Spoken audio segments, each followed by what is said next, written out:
श्री स्वामी समर्थ. हर हर महादेव. आपण आज बघूया तुमचे पार्टनर काय ॲक्शन्स घेतील का आणि त्यांचा मूड कसा आहे आत्ता ह्या क्षणाला, आणि काही दिवसामध्ये काही दिवसामध्ये आपण बघूया काही ॲक्शन्स वगैरे आहेत का त्यांचे, आता मूड कसा आहे आणि काय चालू आहे डोक्यामध्ये. ही जनरल कलेक्टिव्ह टाइमलेस रीडिंग असते. तुम्हाला जेवढी रेझोनेट होईल तेवढीच घ्या, बाकीची सोडून मी त्या 3 वेळा तुमच्या पार्टनरचं नाव घ्या. ओम नमः शिवाय. हर हर महादेव. श्री स्वामी समर्थ. ओम नमः शिवाय. हर हर महादेव. हे बघा, मला इथे असं दिसतंय काही जुने पिक्चर्स फोटो त्यांच्याकडे तुमचे असतील तर ते बघतायत. जुने पिक्चर फोटो, जुने सॅड सॉंग्स वगैरे हे ऐकतायत आणि रात्री झोपताना पण हे खूप सॅड सॉंग ऐकतील तुमच्या आठवणीत, असं मला इथे दिसतंय. आणि काही गोष्टी तुमच्याबद्दलच विचार करतील. ओव्हर थिंकिंग खूप चालेल आणि तुमचं काही सिक्रेट्स यांनी पकडलेलं दिसतंय. कुणाबरोबर तुम्ही बोलत असताना थर्ड पार्टी सिच्युएशन तुमच्या रिलेशनमध्ये आली असेल तर ह्यांना ते कळालेलं दिसते.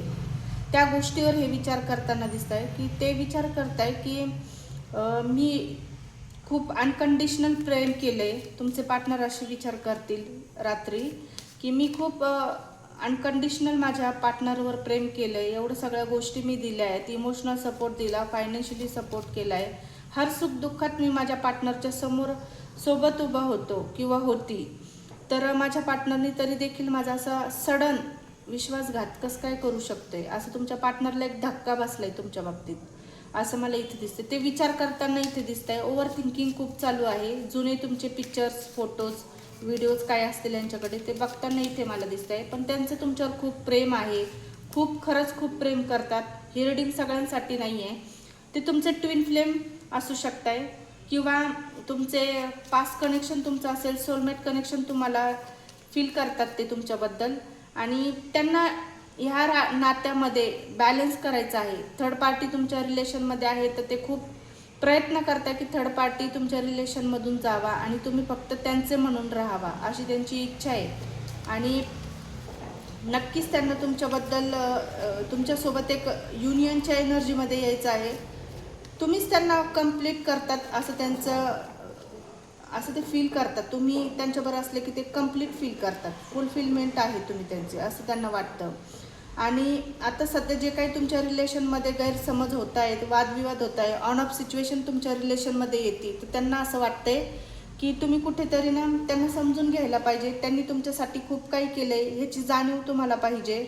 आणि जे काही तुम्ही ज्या थर्ड पार्टीला धरून घट्ट ठेवलं आहे तर ते कुठेतरी तुम्ही सोडून दिलं पाहिजे थर्ड पार्टीला आणि त्यांच्याकडे लक्ष दिलं पाहिजे, असं इथे मला दिसते. तुमची गरज तुमचे पार्टनर आहे आणि तुमच्या पार्टनरला तुमची गरज आहे, असं कुठेतरी तुम्हाला ते जाणवलं पाहिजे, असं तुमच्या पार्टनरला वाटतंय.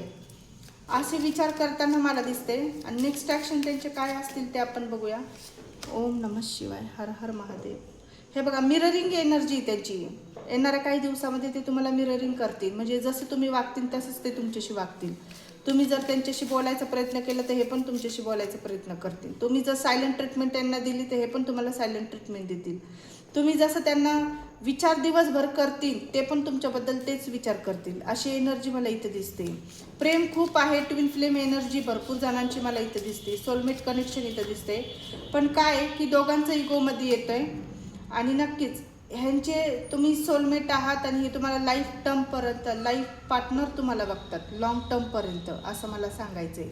युनियनची एनर्जी नक्कीच तुम्हाला येऊन काहीतरी कमिटमेंट देतील काही जणांना. आणि थर्ड पार्टी सिच्युएशन तुमच्या रिलेशनमधून पटकनच जाणार आहे, रिमूव्ह होणार आहे, असं इथे दिसतंय. लाईट आली, हे सत्य आहे. क्लेम करा ही एनर्जी. लाईक करा, फॉलो करा. यूट्यूबवर असेल तर सबस्क्राईब करा. पर्सनल रीडिंगसाठी मला DM करा. थँक्यू.